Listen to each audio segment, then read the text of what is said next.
बिस्मिल्लाहिर्रहमानिर्रहीम। अस्सलाम वालेकुम व्यूअर्स, आप देख रहे हैं डाइनिंग और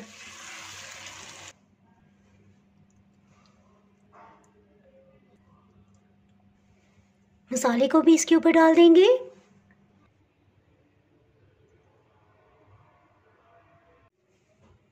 केरी या कच्चे आम का इंस्टेंट अचार किस तरह से बनाया जा सकता है और इसको किस तरह से महफूज किया जाए कि ज़्यादा से ज़्यादा अरसे के लिए चल सके, ये भी इंशाल्लाह मुकम्मल तफसील से इस वीडियो में बताया जाएगा। अगर आपको भी आम का अचार बनाना बहुत मुश्किल लगता है तो आज से ये बहुत ही आसान हो जाएगा। कैसे, ये वीडियो को मुकम्मल देखने से आपको पता चल जाएगा। कहीं से भी वीडियो को स्किप ना कीजिएगा ताकि कोई भी अहम पॉइंट आपसे मिस ना हो पाए। अगर मेरी वीडियोस अच्छी लगी तो लाल सब्सक्राइब को क्लिक कर दें। साथ में ये जो बेल का आइकॉन है इसको क्लिक कर दें। इसको क्लिक करने से आपको मेरी हर नई वीडियो का नोटिफिकेशन सबसे पहले फ्री में मिलेगा। बिस्मिल्लाहिर्रहमानिर्रहीम की रेसिपी को स्टार्ट करते हैं। इसके लिए तकरीबन 1 किलो कच्चे आम ले लिए हैं। इसको अच्छी तरह धोने के बाद कपड़े से पोंछ के रख दिया था। तकरीबन 6 घंटे हो चुके हैं। इसी तरह से ये खुश्क ही रखे हुए हैं। इसी तरह छुरी को जिससे हमने कटिंग करना है उसे भी हम धो के बिल्कुल खुश्क करके इस्तेमाल करेंगे। आम का छिलका उतार लेंगे। इसमें ये एहतियात करेंगे कि जो भी छुरी हम इस्तेमाल कर रहे हैं उससे भी बिल्कुल खुश्क होना चाहिए। इसी तरह हमारे हाथों पे भी किसी किस्म की नमी नहीं होनी चाहिए।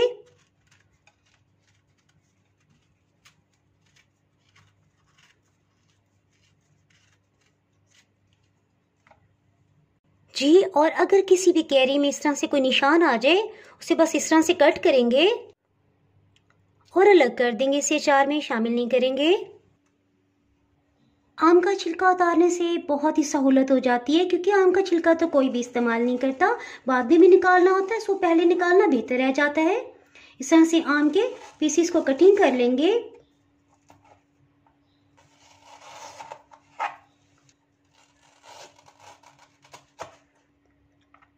आम की लेंथ वाइज नहीं बल्कि इस तरह से हम पीसीस करेंगे।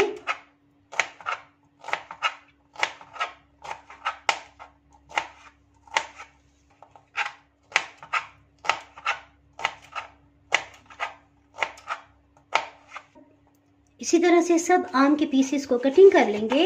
गुठली के साथ साथ छुरी चलाते जाएंगे।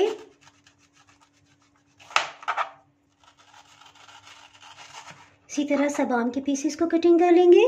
आम के बड़े पीसेस के अलावा गुठली के साथ इस तरह जो भी गूदा लगा होगा वो हम उतार लेंगे। इसे ज़ाया नहीं करेंगे बल्कि इसे भी हम अचार में शामिल कर देंगे।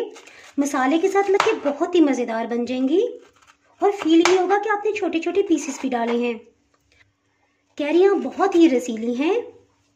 जी, ये देखिए आम की जो इस तरह से लंबाई में पीसेस है जिनकी चौड़ाई कम है, सेंटर से इस तरह से कट लगा लेंगे और पीसे इस तरह से काट लेंगे। जी, कैरी के सब पीसेस को तो हमने कटिंग कर लिया है और ये छोटे छोटे पीसेस हैं जो हमने गुठली से अलग किए थे, इन्हें भी हम शामिल करेंगे। इन्हें एक खुले प्लेटर में डाल देंगे।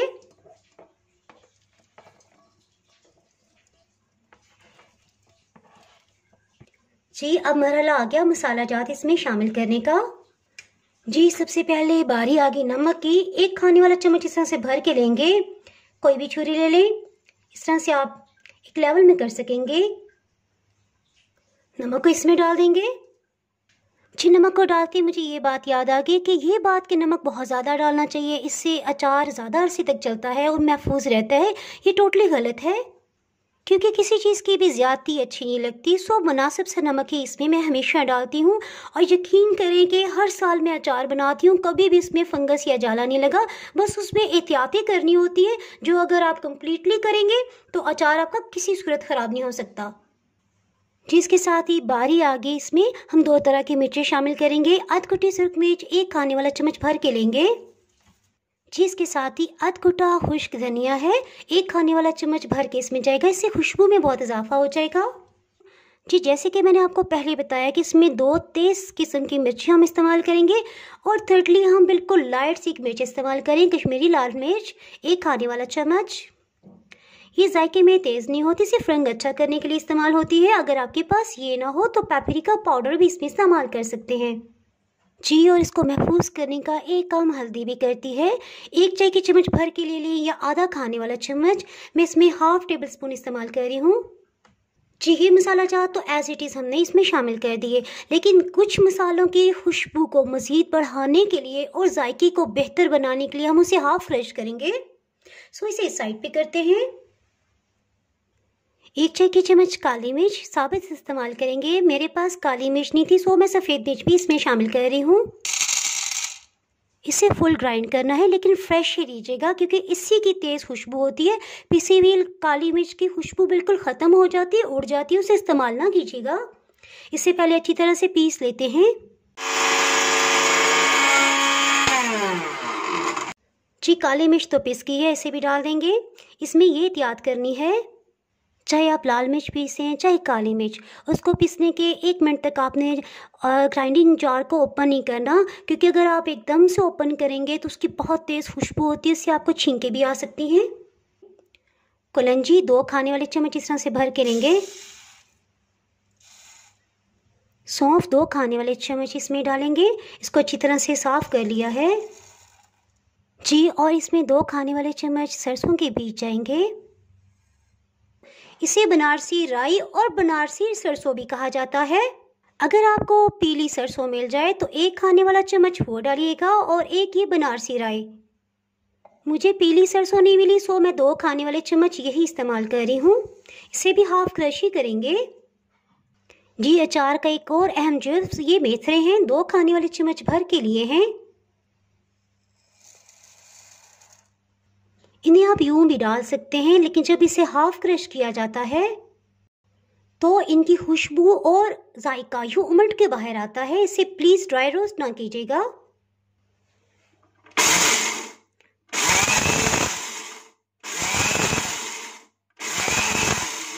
बस इस तरह से चलाएंगे फिर रोक देंगे, चलाएंगे फिर रोक देंगे। जी, आप ये देखिएगा, इस तरह से ये हाफ क्रश हो गए हैं, यानी इन्हें बिल्कुल बारीक नहीं पीसना है आपने। जब भी आप इंस्टेंट अचार बनाएं तो ये स्टेप बहुत ही अहम है, क्योंकि खुशबू फ़ौरन से निकल आती है। उसके लिए आपको 6-7 दिन तक इंतज़ार नहीं करना पड़ता, फ़ौरन से बनाएं और खा लें। जी, और इस मसाले को भी हम कैरियों में नहीं डालेंगे, इसके साथ ही ऑयल को गर्म कर लेते हैं। बिस्मिल्लाहिर्रहमानिर्रहीम की रेसिपी को स्टार्ट करते हैं। तकरीबन 350 ml सरसों का तेल है, इसे पैन में डाल देंगे। चूल्हे की आंच को पहले मीडियम रखेंगे ताकि एक दफ़ा ये बॉइलिंग पॉइंट पे आ जाए। इसमें रोटी के एक छोटे टुकड़े को डाल देंगे। इस प्रोसेस के बाद इंशाल्लाह आप किसी भी खाने में से इस्तेमाल कर सकते हैं। ये देखें, ऐसा ऐसा रोटी के इर्द गिर्द छोटे छोटे बबल्स आ रहे हैं और ये बॉइलिंग पॉइंट पे आने वाला है। जी, अब तेल खोलने लग गया। इसके साथ ही हीट को बिल्कुल लो कर देंगे। जी, ये देखिए, हीट को इस तरह से बिल्कुल कम रखा हुआ है और इस आधे घंटे में सरसों की तेल की एक मखसूस स्मेल होती है। पहले वो मद्धम हुई और फिर बिल्कुल ख़त्म हो गई है। जी, और ये क्वेश्चन कि इसको कितनी देर के लिए बॉईल करना चाहिए। रोटी के टुकड़े को निकाल लेते हैं, ये मैं आपको दिखाती हूँ। जी, ये देखिए, रोटी का टुकड़ा बिल्कुल ब्राउन हो गया है। सो इस स्टेज पे हीट को ऑफ कर देंगे। तेल बिल्कुल तैयार है। इसके साथ ही इसे ठंडा होने देंगे। ये आपको नज़र आ रहा होगा कि तेल के अंदर जो भी कसावटें या मैल होती है वो नीचे बैठ गई है। इन मसाला जात को एक दफ़ा अच्छी तरह से मिक्स कर लेंगे।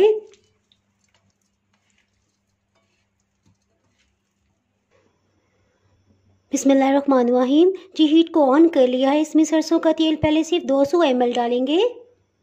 कड़ी पत्ते को मैंने अच्छी तरह से धो लिया था, ये फ्रेश मुझे मिल गया था, मेरे फ्रेंड के घर में लगा हुआ था। इसके 4-5 पत्ते हम इसमें डालेंगे।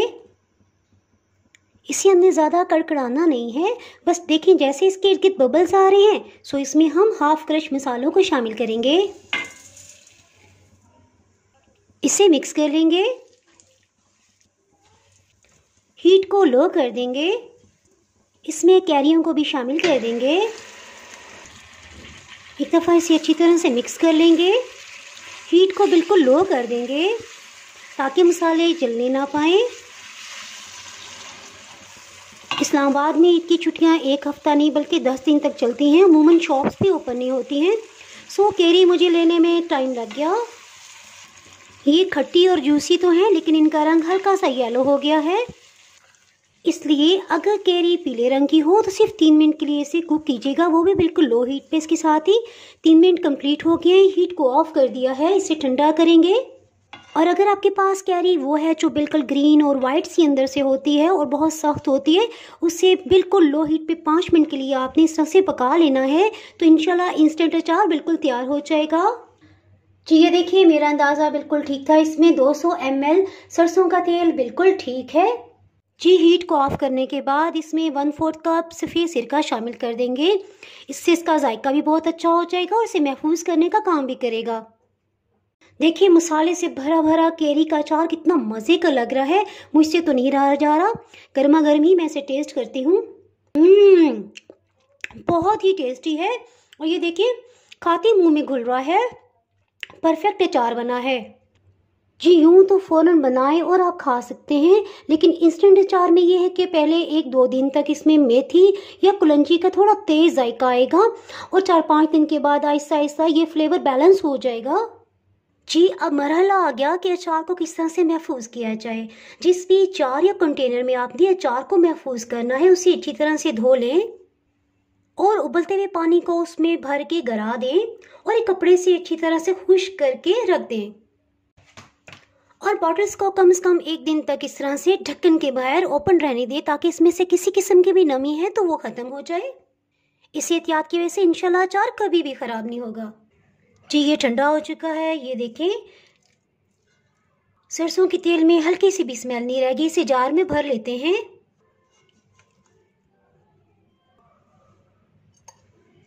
ज़बरदस्त मसालेदार कैरी का अचार तैयार हुआ है।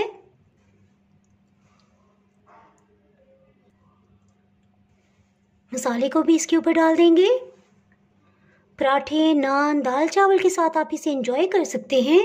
इसे फ्रिज में बिल्कुल भी ना रखिएगा, इसे किचन शेल्फ में रख दें, कैबिनेट्स में रख दें या डाइनिंग टेबल, जहाँ पे भी आप रखेंगे ये खुशबू रह लेगा, बिल्कुल भी ख़राब नहीं होगा। जी अचार तो हमने इसमें भर लिया है, अब ये ऑयल इसके ऊपर से डाल देंगे।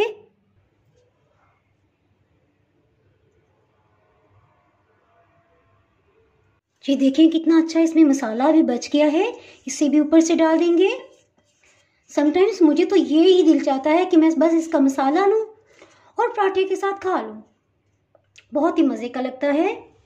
जी इसके साथ ही अगर आप मेरे चैनल पर नए हैं तो चैनल को सब्सक्राइब कर दें, बेल आइकन ज़रूर प्रेस कर दीजिएगा।